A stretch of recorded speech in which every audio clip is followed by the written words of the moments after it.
Good morning. So we'll start session 3 on chapter real numbers.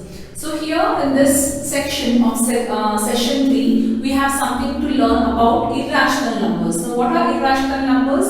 The numbers which cannot be expressed in the form of p by q, where p and q are integers and q not equal to 0, right? We understood rational numbers, right, which can be expressed in the form of p by q. Irrational numbers cannot be expressed in the form of p by q. You've studied about irrational numbers in standard 9, where we also understood that these are non-terminating and recurring, right? So, non-terminating and recurring in the sense the numbers do not repeat. It goes on and on. There is no repetition or periodic decimal recurring will not happen. Example, root 2, root 3, pi, etc.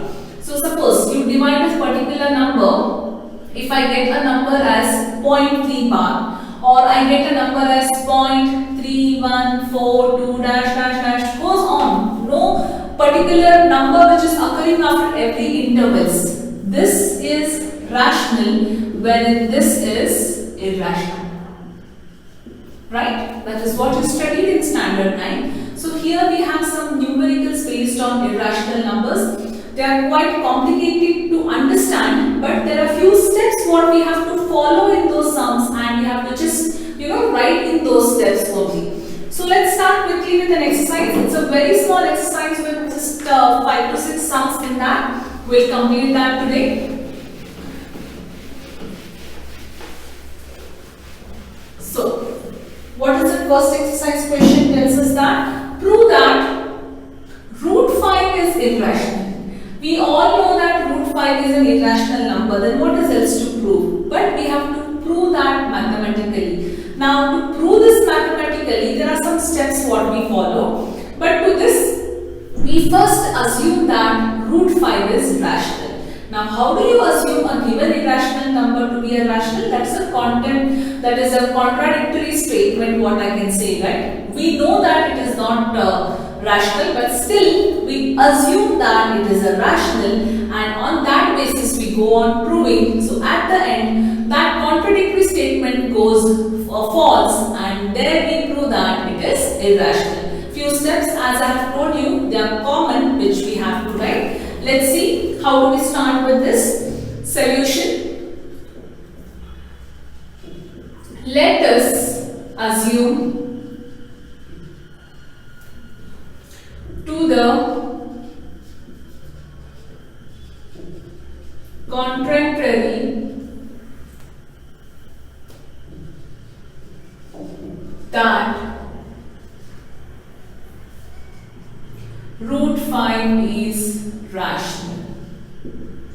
So that is actually a contradictory statement since it is not a rational number, but still we assume that it is a rational number.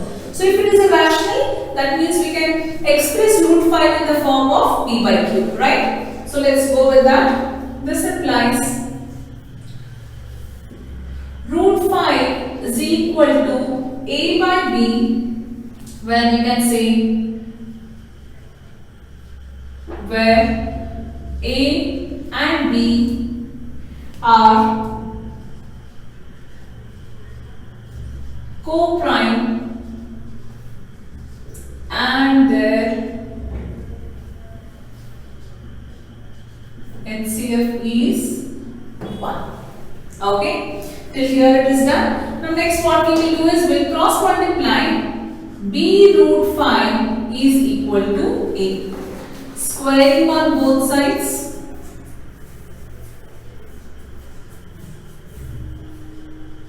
So we get this as 5b square is equal to a square, right? So therefore, if 5b square is equal to a square, I can tell that 5 divides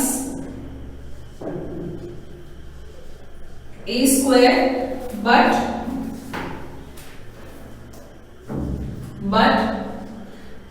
5 is a prime number, right?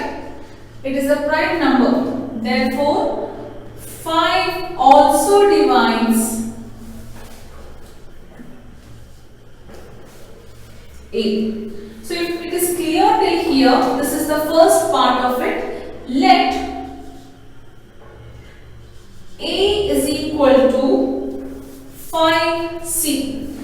Value of A, will consider that as 5C. What is this C? One unknown number. Okay. Substitute, this is equation 1 children. 5C, substitute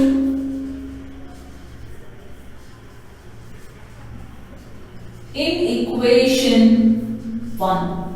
So you get this as 5B square is equal to 5C whole square. 5B square is equal to 25C square. So B square is equal to 5C square. Right? Like same relation we got here also. So from this statement what we say is that this implies 5 divides B square and 5 divides5 divides B square as well as 5 divides B. Over. That's the end of the statement. See, there are typical sums. Each one has one pattern. If it is asked for root 5, this is a pattern. If it is asked root 5 plus 1, 2 root 5, 1 by root 5, that is a pattern. So if you understand the pattern how to solve, that's it. You will be able to do that. So the last part here, therefore, A and B have 5 as a common factor, correct? This also has a 5 as a common factor. This also has 5 as a common factor. 5 as a common factor. So if it has 5 as a common factor, but what did we say that? These are co-prime and their HCF is 1. It cannot have anything as a common factor because the HCF is 1. There is a common factor, then how HCF will be 1, right? Suppose if I ask you what is HCF of 3 and 7? HCF, okay. Or what is anything which is common between these two? No, it is not common. LCM is what? 21. That is different, children. HCF is the highest common factor. HCF is 1 because they do not have anything in common, right? Similarly here, but we got that A and B have 5 as common factor. That rises a contradiction to the given statement what we have written. Let's write down that. A and B have 5 as a common factor, but this contradicts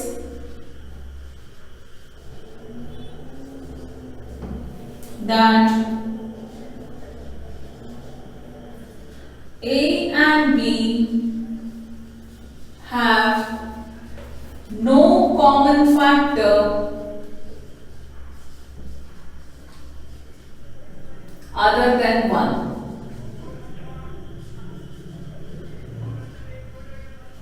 Right?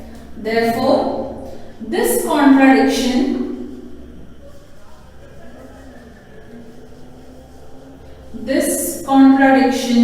arose because our incorrect assumption that root 5 is rational. Hence, root 5 is irrational. See, till here we understood what we have done. So, A and B have 5 as a common factor, which should not have. But this contradicts that A and B have no common factors other than 1 because we have written here. This contradiction arose because our incorrect assumption that root 5 is rational. We had considered the incorrect assumption. Our assumption only was wrong according to the statement. Therefore, root 5 is irrational. I know children, it's complicated to digest the sum, but this is how you have to do this. It's very important. Usually, questions are asked on this, sometimes for 2 marks or for 3 marks. But we have patterns. We have 3 to 4 patterns in this sum. Each sum has a different pattern. Like this only. This is the only lengthiest sum. Here what I am doing. Rest all sums what I am doing now is very simple and small. Few steps only and there we end.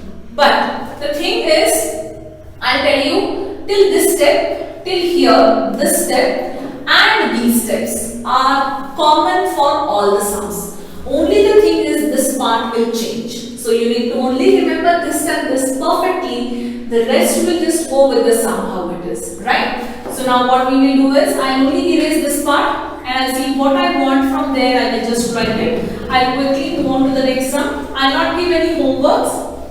What you can do is there are worked examples on these sums you can practice. So what all the questions are asked, we'll be solving it here as well. So let's see what's the next question. The next question is that prove that 3 plus 2 root 5. Second one, 3 plus 2 root 5 is irrational. Let us assume to the contrary that 3 plus 2 root 5 is rational, right? So how do you write this?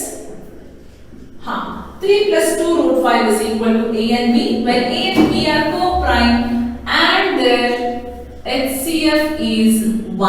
I told you the same steps will follow till here. Now what we will do is, we'll keep this 2 root 5 here only. We'll write this a upon b minus 3. I'll transpose 3 this side, right? So after transposing, what I'll do? LCM. 2 root 5 is equal to b is the LCM, a minus 3b. Next step what I will do here is, I'll bring this 2 down. Root 5 is equal to a minus 3b upon 2b, right? Individually if I take this now, root 5 is equal to a upon 2b minus 3 by 2. b and b will get cancelled there. So this is what we get. Last step, what I will write here now is, since a and b are integers, this contradicts. I will cancel this statement, children, here because there is nothing about co-prime here. Okay.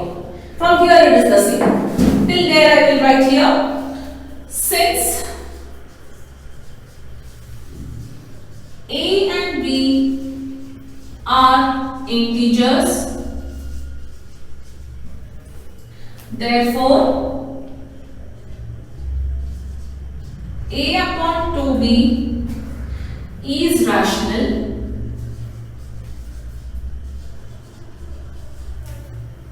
a upon 2b is rational and hence a upon 2b minus 3 by 2 is rational. Therefore, what is it? Root 5 is rational. Root 5 is rational. Keep it as it is till here. Then, further, but this contradicts the fact that this contradicts the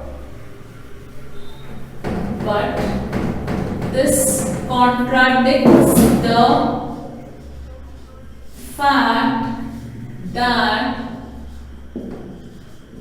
root 5 is rational. This contradicts the fact that root 5 is rational. So this contradiction is arose because of our incorrect assumption that 3 plus root 5 is rational, hence root 5 is, hence 3 plus 2 root 5 is irrational. That's what I told you. See, there is no practical application or use or something what we can understand here, children. But only thing you understand here is we are assuming something to be rational. But when we try to apply some rational numbers principle or rules there, it is not fitting in that. So what our assumption we have taken is false. Since our assumption is false, that is why it is irrational. That's all what you can understand here. So this is one pattern of the sum. Let's go with the next pattern. What is the next pattern? Third example, what they have asked. third way. So prove that. In that, I think the first one, 1 by root 2 is irrational. So let us assume to the contrary that we will write here only whatever is there. I'll just do the filling the blanks part. 1 by root 2 is irrational. So 1 by root 2 is written as 1 by root 2 is equal to a by b, where a and b are co-prime and their HCF is 1, right? Till there it is fine. Further let us see how to solve it. Okay. So 1 by root 2 is equal to a by b. Root 2 is equal to b by a. I just wrote the reciprocal of it. So I can write this as root 2 is equal to b by a, since b and a are integers. So that is all. But this since a and b are integers, do not write again these. The sum is very simple, where we have to end it there and then itself, children. Since a and b are integers, therefore, if a and b are integers, then what will happen? B by a is rational. If b by a is rational, then root 2 is also rational. So we first of all proved that it is rational. But the last statement, this contradicts the fact that root 2 is rational. This contradiction arose because of our incorrect assumption that root 2 is rational. Hence, 1 by root 2 is irrational. That's all, children. What I can tell you here and what I can explain you here is, right? The next one, which is second one, which they have asked for, 7 root 5. Let us assume to the contrary that 7 root 5 is rational and 7 root 5 is equal to a by b, where a and b are co-prime and their HCF is 1. Okay. Then, if it is this, how do we write this now? Root 5 is equal to a upon 7b. Since a and b are integers, a by 7b is rational. Therefore, root 5 is rational. But this contradicts the fact that root 5 is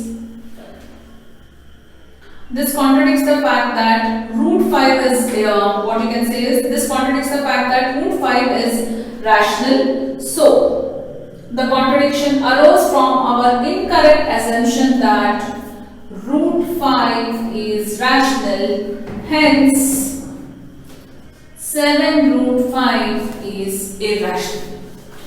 I know most of you would have really found it difficulty. What is teacher solving? There is, what is the starting, what is the ending? There is no correlation. Yes, the sum is like that. There is no correlation. But only thing, again and again, I repeat the same thing. Let us assume the wrong assumption. Then prove that our assumption is again what we assumed is wrong. So what is actually given is correct. That's all I can say, children. Right?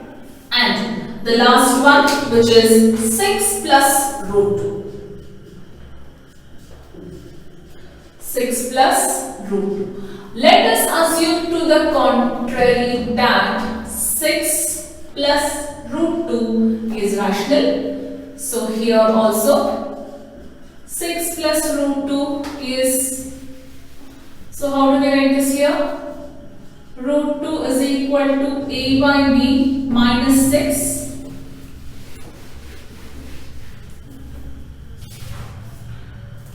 So Again, you can write the same thing if you want. How is it? This is equal to B is the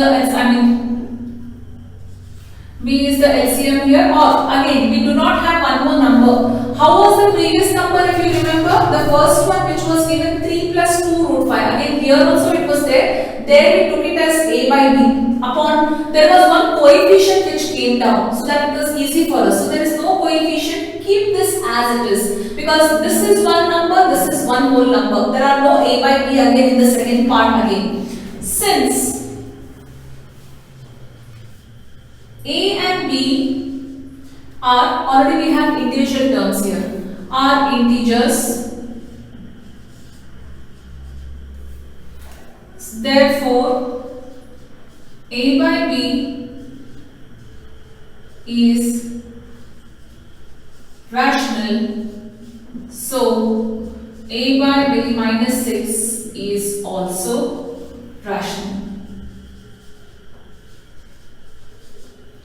Therefore, root 2 is rational.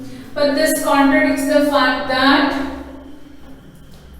root 2 is rational.